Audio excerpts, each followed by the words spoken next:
Everybody put your hands together for the house shakers over here.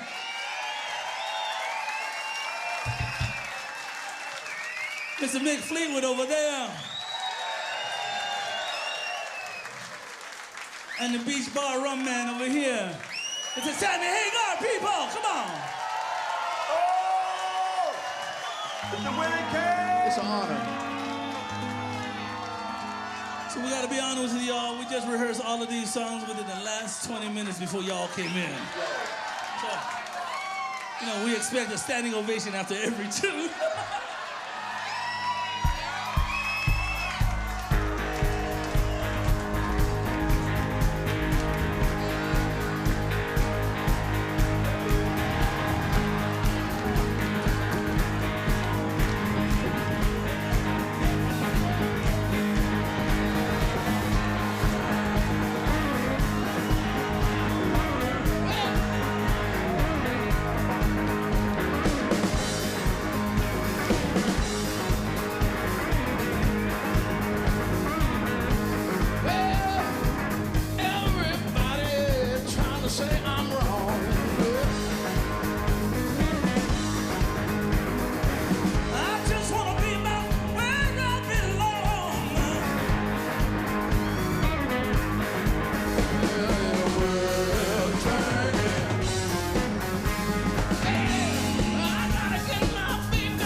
Keep sitting on it. Give it up.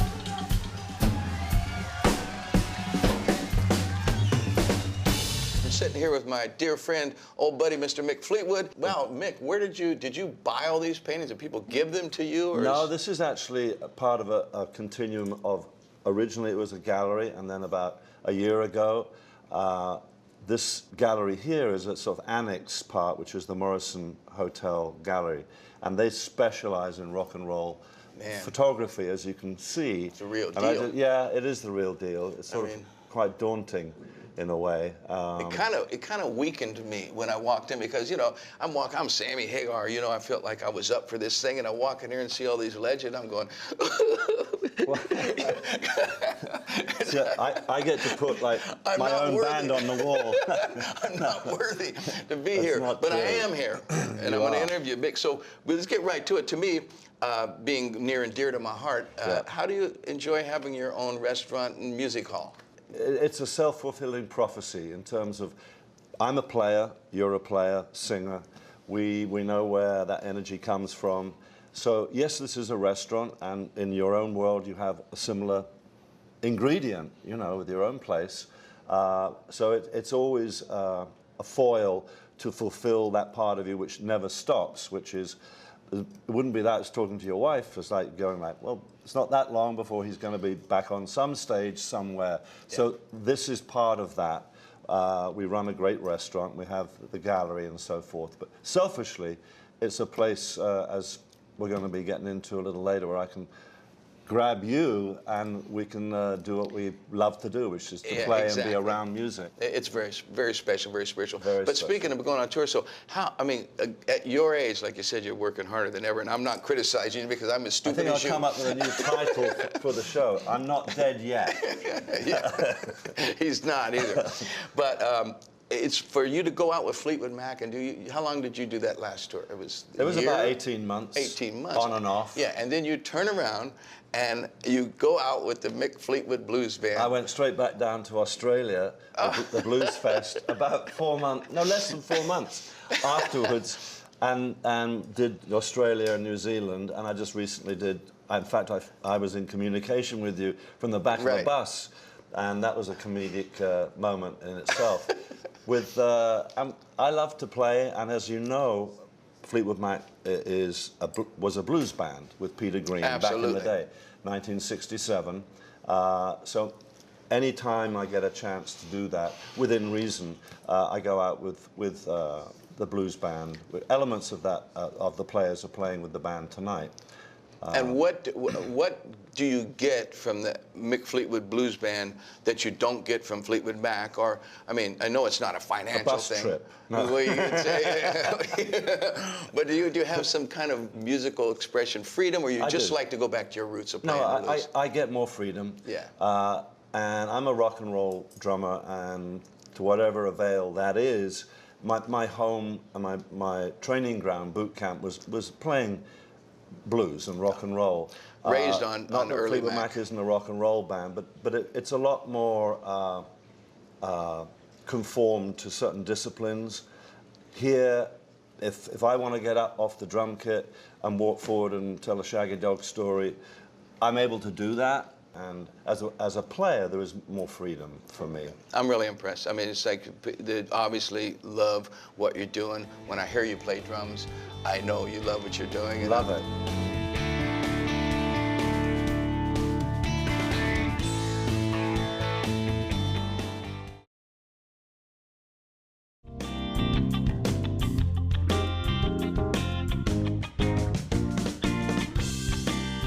Fleetwood Mac, of course, got to talk about Fleetwood Mac. And there's so many incarnations. Do you feel like the luckiest man in the world to have had so many shots at it and had disastrous things happen and come back and come back? I get goosebumps on my arm. Look at this. I'm not jiving you. Thinking about how wonderful that is. It's just you. I mean, it's just God is just shining on you. If you read a manual or a blueprint, you would say this is actually not possible, and it's all lies. It could not have happened. It could not have happened like that. And if it did, the players in the play wouldn't have survived. And somehow the band has survived, really against hopeless odds. Mostly, in truth, created by ourselves. And they've all been highly emotionally charged. Point taken, and we have survived, and happily, all 5 of us of that incarnation, the band that we're talking about with Stevie and Lindsay and John and Chris and myself, we're intact and planning a tour about a year from now, where will be another 2-year stint. Unbelievable. Did you ever dream it? I mean, is it beyond your dreams, correct? It's totally beyond. And I am incredibly thankful that I've lived out my dream. I have if it all stopped tomorrow, and seemingly it won't, I have no complaints. I've done what I dreamt of doing, which is far and few between do people get that bestowed on them. So I'm a happy I got to say, chap. Mick, it's like I've known you for quite a while. I don't know, not that long, but as soon as I got to meet you, the first thing I was so impressed with is that you're sane. The man is sane after having a band named after him. Being the namesake of a band is enough pressure to put anybody in the hospital. Well, you might have noticed there's a little... Are you the leader of the band? Fleetwood Mac. Is Mick Fleetwood the leader of that band, do you think? I think I'm the dude that never gave up. So in that context, I'm trying not to be me, mine about it. But that has been my function. I haven't been the songwriter in this band, but my song would be, I would equate it to saying, my song has been that I haven't given up on something that I love so much. So in a way, from that respect, it's the leader of the cheering cheerleader that never gave it up, and I'll leave it at that. Okay, I have my little thing here that I like to do with people, so I don't want you to. If you don't like this, Mick, if I start sweating, you don't I can have. leave, right? Yeah, if you don't want to commit, so you don't have to. But to me, this says a lot about a person. Okay. When I say, it's like left or right, yin or yang, black or white, right? So it's like, so okay. Beatles or Stones? Stones.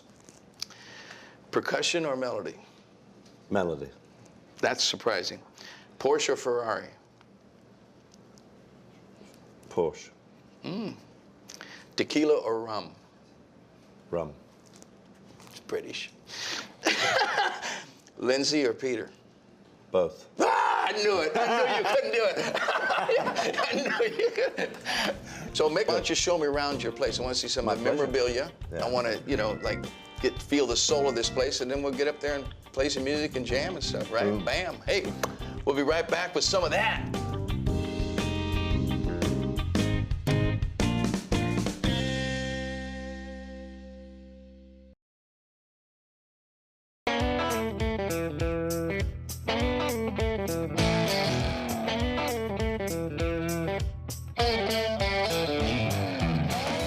This is an Austin 7, which was our sort of Model T Ford in England. And this is your car? This was my second car in London. Used to go to my gigs in it. And it's called lettuce leaf because it's... Obviously, though, you had this seat was out and you sat here to drive it, correct? I'm telling you. Those big long legs are not... Oh, no, Mick, don't do it. No, Mick, don't do it. We'll never get you out. Oh, no, we just lost Mick. Show's over. There it is. Now he's stuck in the car. It's like... Unbelievable. This is really cool. It's really classy. And it's got some local artists we feature, which has been a real thrill. Some of my pictures up here. Drums. Did you take these pictures? Yeah, the long and winding road and all that. This is in Hana. So a lot of Hawaiian and English landscapes and stuff. So I had fun. I actually end up putting some more stuff of personal things. And that's how the car got in here. And people love it. Should we go upstairs? Yeah. So this was our restaurant. But today it's the scene of the crime. So this is where you normally serve food? Yeah, and on the roof.